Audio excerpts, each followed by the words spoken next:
Hello guys and girls, welcome back to the Racing Line for another circuit guide here on iRacing. This is week 2 of Season 1 2022 in the D-Class Fixed Touring Car Challenge with me driving the brand new Honda Civic Type R. This week's circuit is a brand new circuit. It's the Scottish circuit of Knockhill, the international layout, and the time and date is set to the 1st of April 2022 at 12 o'clock in the afternoon to match the official race times. You can see the circuit map on your screens. Now, same format as before, a breakdown lap followed by a full speed uninterrupted lap followed by an off-board lap, and as usual, these laps are filmed before the week has begun, so it's difficult to compare lap times, but let's see if we can help you guys find some time around this new, small, but tricky little circuit here on iRacing.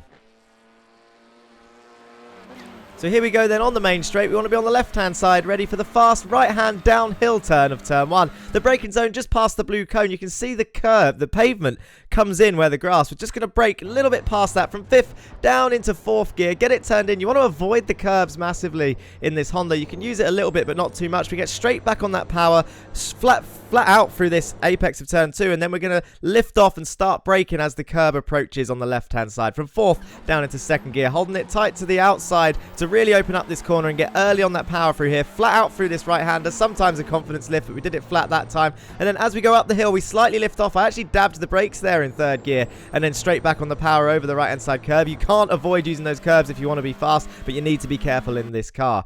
As the curb gets to its widest point on the left-hand side, you're going to dab the brakes again from 4th down into 3rd gear, get it turned in, avoid the orange sausage curve on the inside, get early on that power using all the track on the exit. You can even put 2 wheels on the gravel and it won't cost you much time. Just don't get dragged out there. Make sure you get back onto the circuit as you go up into 5th gear heading towards the hairpin. The next braking zone is as the gravel trap on the left appears. Just past it, you can see a dark patch of grass. That's where I brake. Hard on the brakes, down to 1st gear, get it turned in, and then start accelerating smoothly and nice and early before the midpoint to get that turbo up and to get a nice, strong exit out that hairpin down this main straight. The straighter your car before you put that throttle on full, the better traction you will get as it is front wheel drive. Now full speed uninterrupted. That was a 52.0. A 51 is possible in this car. Just couldn't put it together with the bouncy rear end. Just past the blue cone as the pavement ends.